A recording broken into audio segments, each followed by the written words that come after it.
Hello, darlings. You join me on Wednesday afternoon. It's 1:05. I've been playing about with the lunch video that is currently exporting. It's an hour-long video. It's going to take a while to export, and then it's going to take a good few hours to upload. It's a good lunch video. It's the best lunch video we've done for a while. Right, I'm still knackered. I never quite seem to catch up with myself in terms of tiredness, but there we are. I've got nothing else planned for this afternoon. Oh, I'm being ping-ponged. Who's that?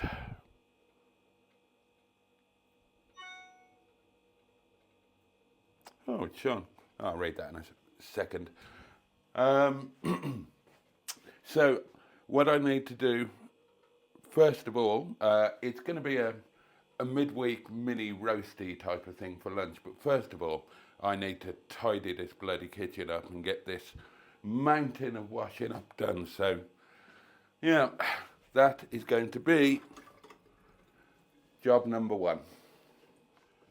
I keep making this promise to myself that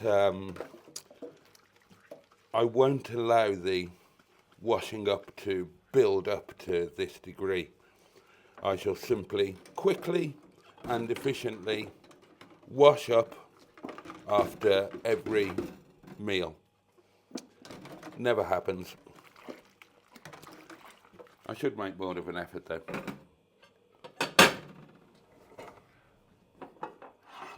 I can forgive myself at night because by the time I've had my supper, then it's awfully late and I'm awfully tired. There's something we could talk about, isn't it?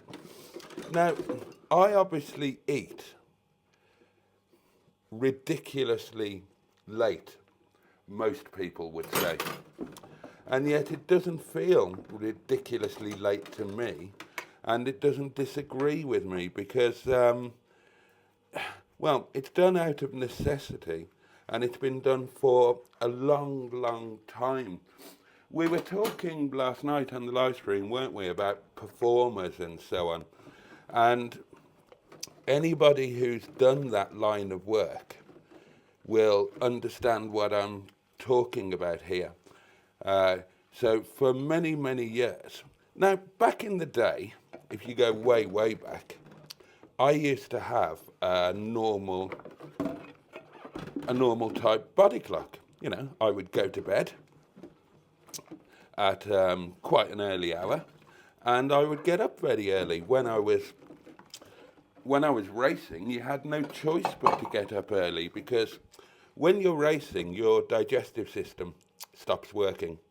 So you need to eat to fuel your body, obviously, but you need to do it well in advance of the event.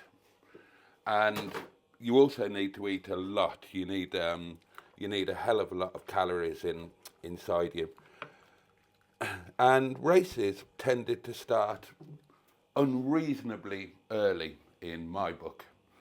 So you'd find yourself in the ridiculous situation of having to get up at 3 o'clock in the morning on a Sunday and force down a massive plate of steak and pasta, all about protein and carbohydrates. So I haven't always had this night owl lifestyle, but then that kind of started, and you get used to eating at a ridiculous time because you kind of have no choice in the matter. So for years, when we were performing and singing and on the road and stuff, then we'd get back. You know, I mean, imagine you've got a gig on the South Coast. So your gig finishes at whatever time it finishes, maybe 11:30, maybe midnight, maybe later if it was a corporate show or something like that. Then you've got to break down all of the sound and light rigs, load the vans, could be a 2 or 3 hour journey home, and you find yourself getting home at 4 o'clock in the morning, and you're absolutely starving. So what do? Well, you have a curry, don't you? Doesn't matter that it's 4 o'clock in the morning. You need to eat. You need to wind down. You need to chill out. So you find yourself drinking vodka and tonic, eating curry while you're watching the sun come up, and then you go to bed, fall asleep, wake up at lunchtime, do it all over again, and it becomes your normal. And obviously now I work in hospitality, and I get home at 11, half 11, and of course these days I then do a live stream. And then what am I going to do? Am I going to go to bed hungry? No, of course I'm not. I'm going to make some supper. And people will tell you that it's unhealthy, this, that, the other. Well, A, it's done out of necessity, but B, it really doesn't seem to disagree with me in any way, shape or form. I once came up with a very logical and totally plausible reason why eating late at night and going almost immediately to bed was actually healthier for the body. I can't remember it now, and it was almost certainly made up, but yes. Right, that's enough of the washing. Let's get on with the rinsing. I haven't watched a blot for weeks now. Maybe that's going to be it. Does anybody else do this? Does anybody else obsess over a YouTube channel and then either suddenly or gradually and kind of without realising it, you just stop watching it and then you never watch it again? I've done that with a few. I used to religiously watch, what was it called? Camper Vibe. And I really used to enjoy it. And then I just stopped watching it with no particular reason. Maybe it was because they started doing something with a cottage rather than the van, but that's just one. There've been quite a few that I really got into and then really got out of. So I suppose, well, I don't suppose, I know that people do it with me too. Watch every little bit of nonsense that I put out and then very sensibly stop and probably wonder why they ever did it in the first place.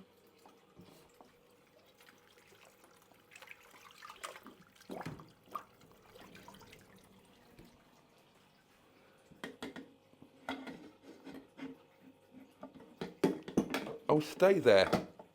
Cooperate.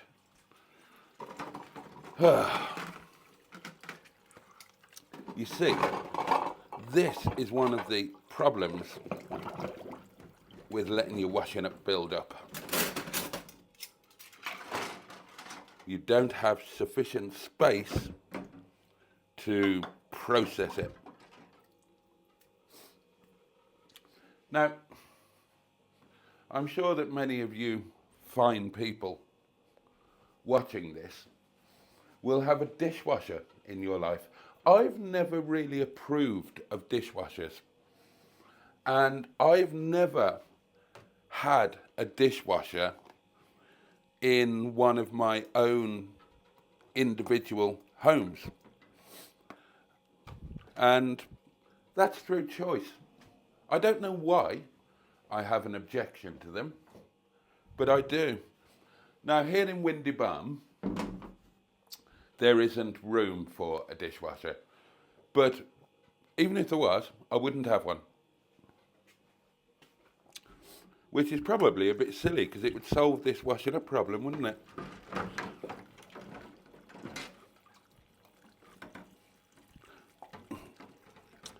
I have had homes that had a dishwasher in them, but that kind of wasn't my choice. That would have been the lady's choice.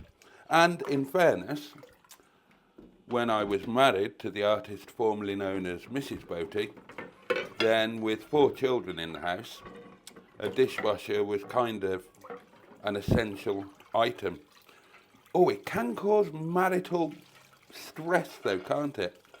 I know this is a cliche, and I was aware it was a cliche at the time, but like many cliches, it's based on absolute truth. Women do not load a dishwasher. No offence, ladies, but you don't load a dishwasher in the way that we men would describe as properly. And another cliche is the old men and housework thing. Mustard's a perfect example of that. Mustard doesn't even know where the vacuum cleaner is. Never mind actually doing any vacuuming. I mean, he'll vacuum at the yard, but he doesn't vacuum at home. So, you know, the old cliche, you can't get a man to help with the housework, but a man will always load the dishwasher. Even if the lady has already loaded it, the man will reload it in his terms properly.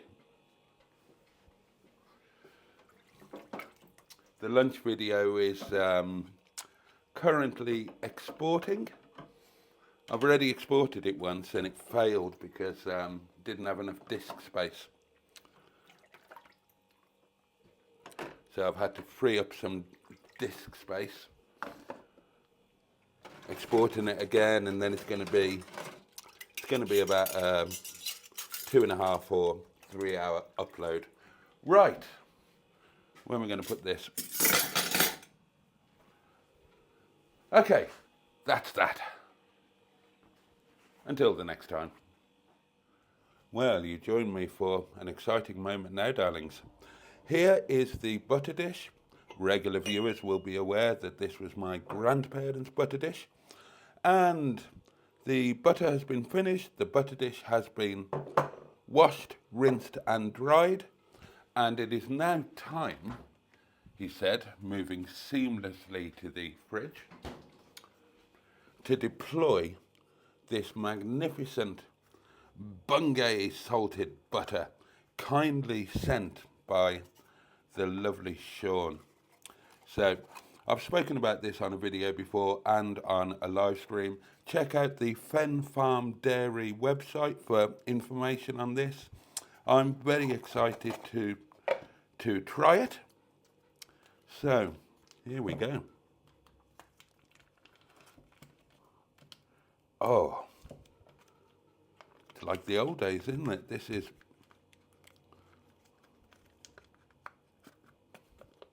yeah,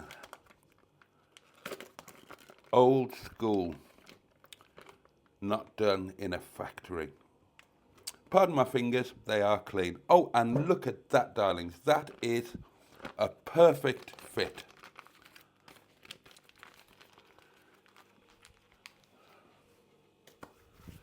There we are. I don't want to throw this away. It's too nice. You could use that for, you could collect pound coins in it, or ladies, you could put earrings, or, I don't know, it's just nice. Don't want to throw it away. Well, it looked good in the fridge. I might just, no, that's stupid. It's stupid doing what I'm doing now, putting an empty thing back in the fridge just because it looks good. But there we are. Right, there we are. That is the butter deployed. It will gradually become less refrigerated. I will put it in its, I can't put it in its correct place. The camera is in its correct place. But there we go. Looking forward to giving that a bit of a taste test. I'm really pleased with this, my lovelies.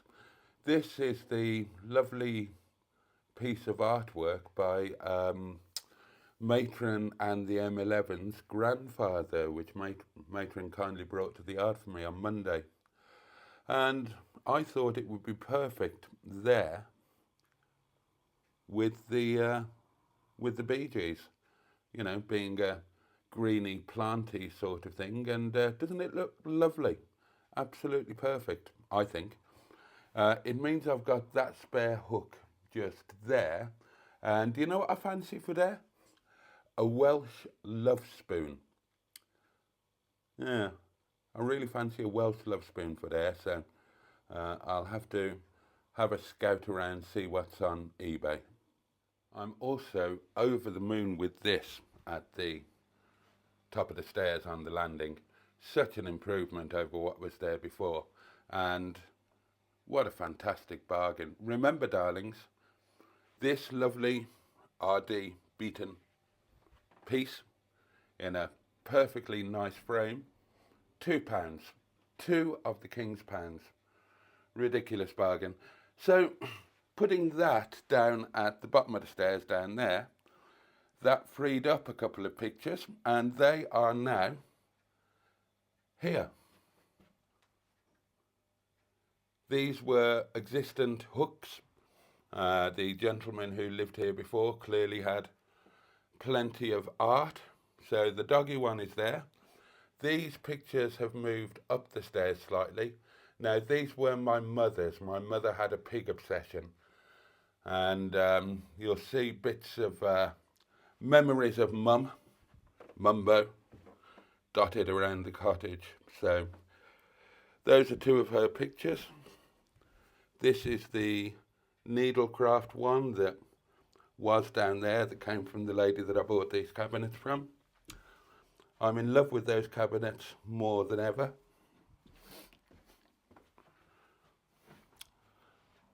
That's another of Mum's pigs there. And those are also memories of Mum that could do with a bit of brasso on them. And while we're doing the pigs, those are the piggins. Again, well, these are memories of me and Mum, because I used to buy her these. Birthdays, Christmas, or just because. I used to buy them from a jeweller in the Kingfisher Centre in Redditch. I love these. There you go, the video's uploading. 2 hours and 45 minutes. Oh, 44 minutes now. Told it was going to be a long upload.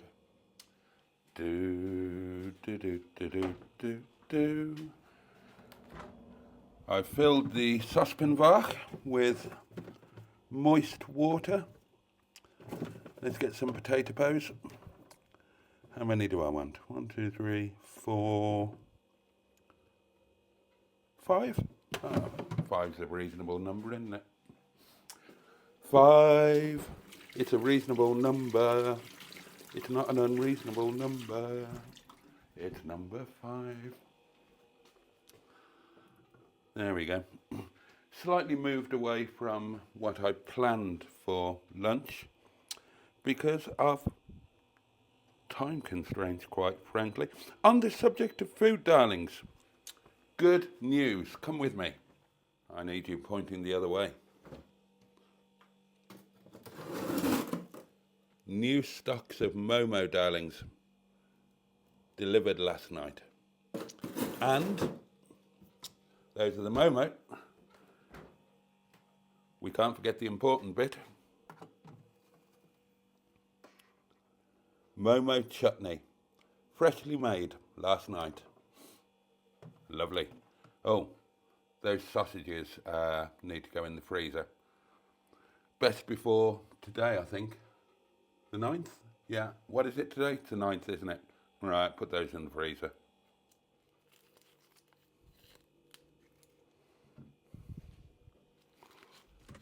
Oh, it's a bit nippy. Right, my little raspberry nipples. Time to go to work.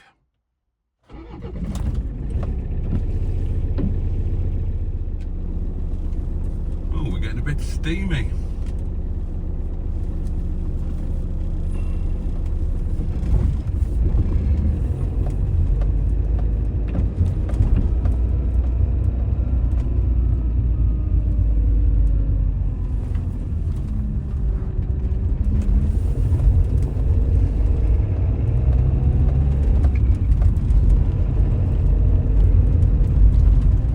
Okay, my lovelies, I do have now breaking news in the form of a steamer update. I zoomed right in on that video that I took at the charity shop of the steamer. You all know the steamer of which I speak. And I noticed, if you zoom in, you can see that it's rusty and the lids are crazed and slightly damaged. Now, I've been looking at similar and in one case identical steamers on eBay just to get some details on them, really, because obviously when I looked at the thing in the charity shop I didn't really know what it was or how to use it or anything. And I've got a few of these saved in my eBay watch list just to find them, just to make them easier to find again should I want to get some reference or something from them. And one of them is an identical model, but there's loads of photographs of it. It's a private seller, and it's in perfect condition, and it, well, sounds like it's coming from a good home. They talked about it in, well, they kind of raved about it, did all their Christmas veg in it and all of that. And you know, when you got something in your watch list, then the seller can send a reduced price offer, a short-term reduced price offer, and that goes to anybody who's got the item saved in the watch list. And I got one of those today, and it had been significantly more expensive than the charity shop one, but the reduced price offer that came through today was the same price, so it kind of became a no-brainer, because as I say, it's just in better condition. It kind of put me off the charity shop one a bit when I zoomed in and saw that there was an area of rust on it and the lids were a bit compromised. So obviously it was a lovely subscriber had already bunged the funds to buy it, so I bought the one on eBay. Same price, better item. I feel guilty that the charity shop has lost out, but I don't feel guilty enough to have stopped me from doing it. So there we are, that's done and dusted, kippers and custard, and it will be well, I was going to say it'll be delivered very soon, but it's being delivered by Every, so it'll probably be delivered in about 4 weeks' time, broken into 16,000 pieces. Tonight's video, which is the lunch video, still hasn't fully uploaded. It is a long one, and I'm filming in much higher resolution these days, of course. Yeah, still hasn't fully uploaded, but I've scheduled it to go out at 18:18, which is of no real use to you lot, because that will be yesterday by the time you're watching this. Sorry about that. What else is there to tell you? Well, lunch was nice. I just forgot to film any more of it. Garlic and mustard chicken with just simply boiled baby potatoes, the leftover fresh green beans from Sunday, which I boiled and then swirled around in a bit of Sean's butter with lashings of black pepper. That was nice. and a roast shallot and gravy. Yes, very nice. Oh, look at the colours. Look at the colours. Very much on the turn now. Greetings, Honourable Bridge. Now this is the road that was closed for all that time. But now we're back to driving past the mystery building. For those who don't know, that building has been being built for 3-4 years. Still shows no sign of being finished, and I've still got no idea what it's going to be. I'm presuming it's not a private home. I think some of you had some guesses a while back. Anybody care to take a guess now as to what it's going to be?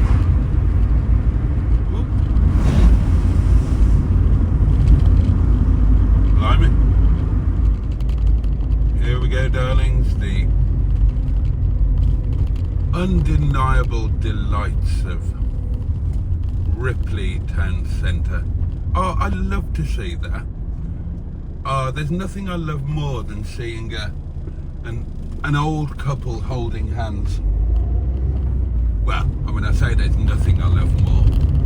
I mean, you know, oral sex, that sort of thing.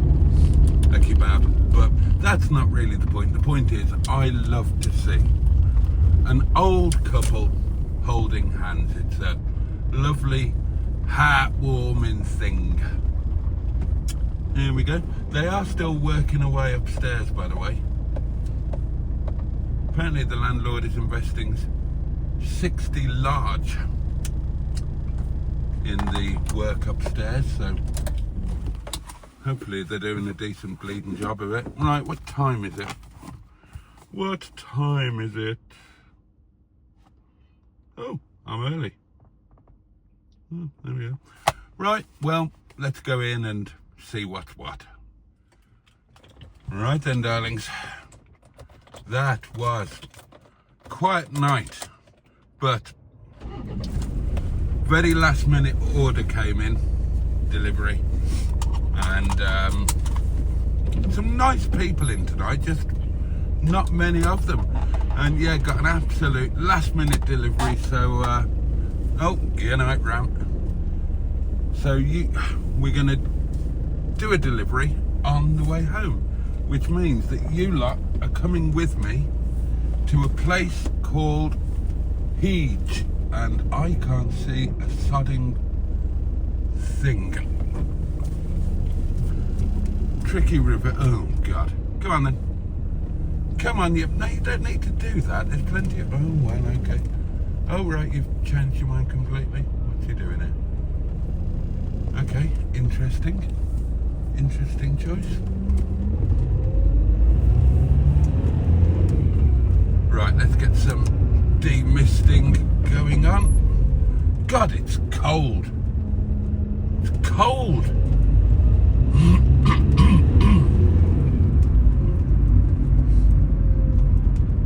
Yeah, here you go, darlings. Ripley by night. Pretty dead tonight, as you can see. As you can see. Ugh.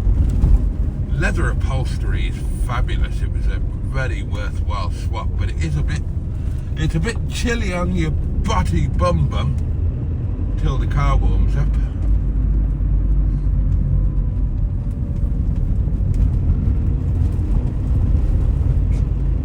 Town hall on the left.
living in Matlock Bath at the Cabbage Patch, this was my nightly commute.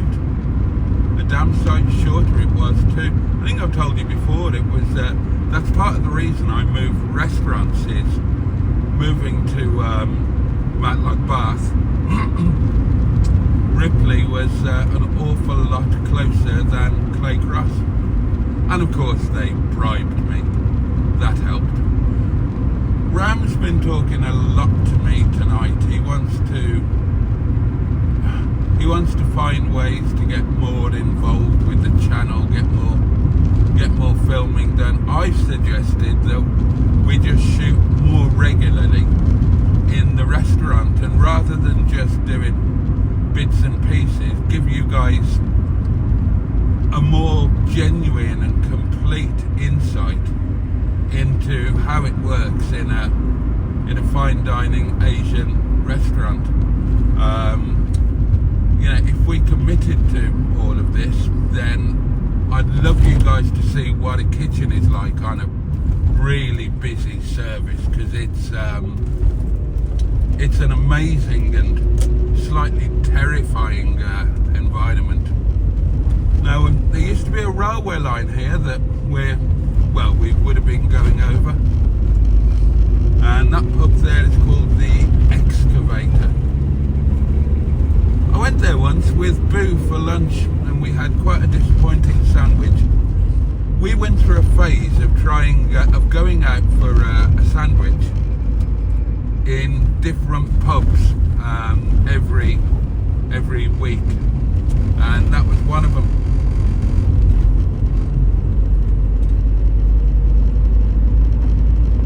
Now, amazingly, just up here on the right hand side, there is a windmill. Obviously you're not going to see it in the dark.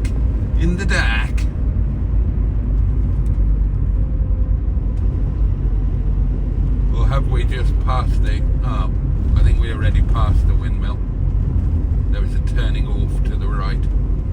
And here we come into a place called Heege, spelled Heage.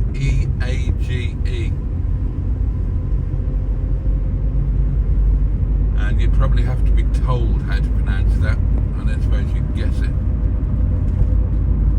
Oh no, there's the windmill on the right there. Or at least the road to it. Oh, really? Really? Oh, and you as well? Hello? My side of the road? Right, it's just down here, darling, so in the interest of people's privacy, I'll turn the camera off. There's the windmill, there's the road to the windmill. Right, delivered the grub, spun the car round, and we are now heading back down the hill, and we are on our way home. And there's a little bit of heat in the engine. Now, this is diesel, of course, so it takes a fair while for oil and coolant to get to temp, which means that it takes a little while for the interior of the cabin to get to temp.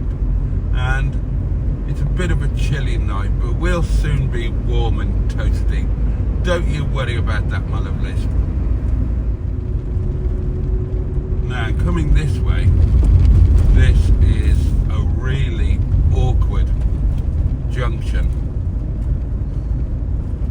Look at the angle at which you join the road, and so you kind of, obviously you can see the oncoming traffic, but you're really blind in terms of what's coming the other way.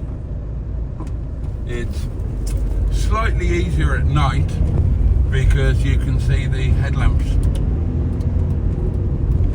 Horrendous during the day. Right, I think I'll see what's on Radio 4. Well, I know what's on Radio 4. It's going to be the world tonight. So I will catch up with the world tonight. Greetings, Honourable Bridge. Israeli citizens and soldiers. Lebanon's health ministry has accused Israel of targeting its rescue and ambulance teams. Just to say that I hope that any of you who watch me and live anywhere near this storm that's about to hit landfall in the next hour or two. I hope you've taken all appropriate safety measures, and I hope you stay safe. My goodness me, we don't really have to worry about such things in the UK, do we? Typically.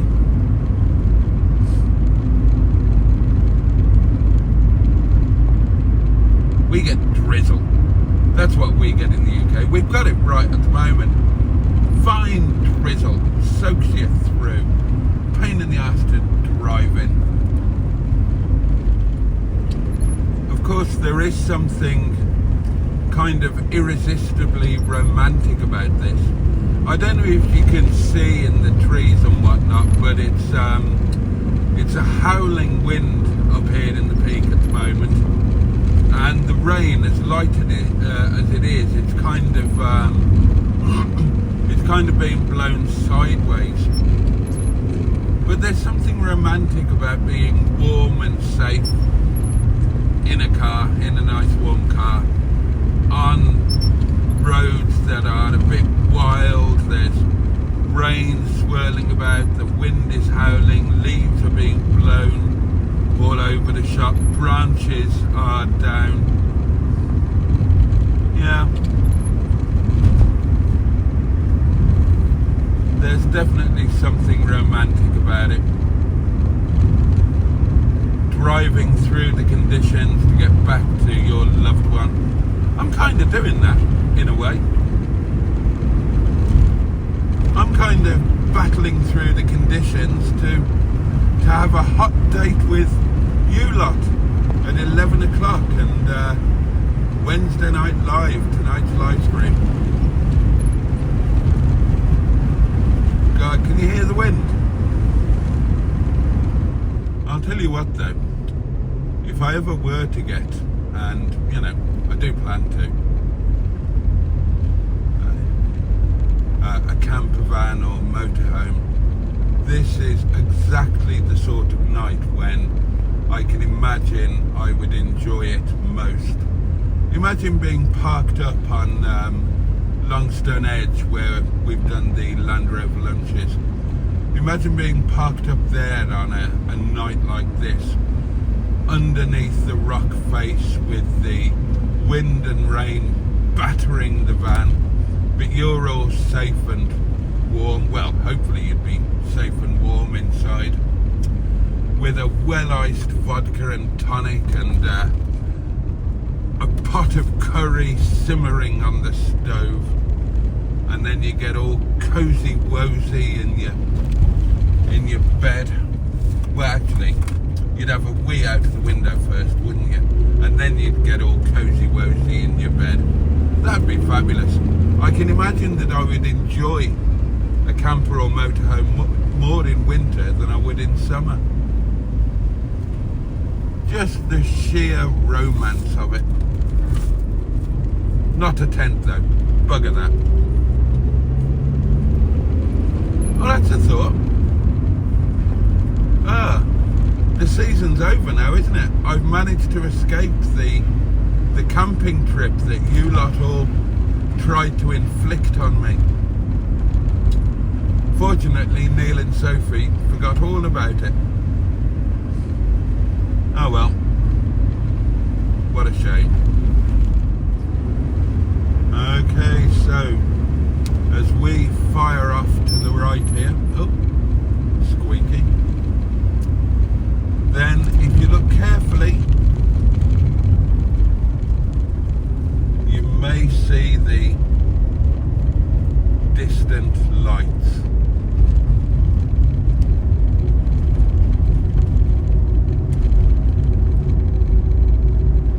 As we come round here, wipe the screen for you. Can you see the lights of civilization in the distance? I'm glad we're not down there. all of that artificial light, and I'm so glad we're up here in the inky blackness of the peak.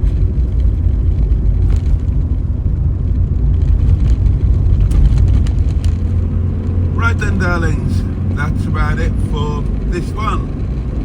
In a few minutes from now, we're going to be tucked up, warm and cozy in dear old Windy Bum, and I'll be spending an hour or so in your wonderful company with a glass of wine and a few giggles.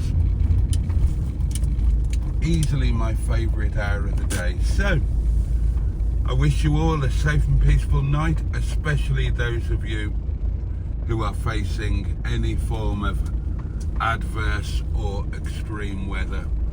And I wish you a joyful day tomorrow. Take really good care of yourselves. Much love from me, and I'll see you tomorrow, darlings.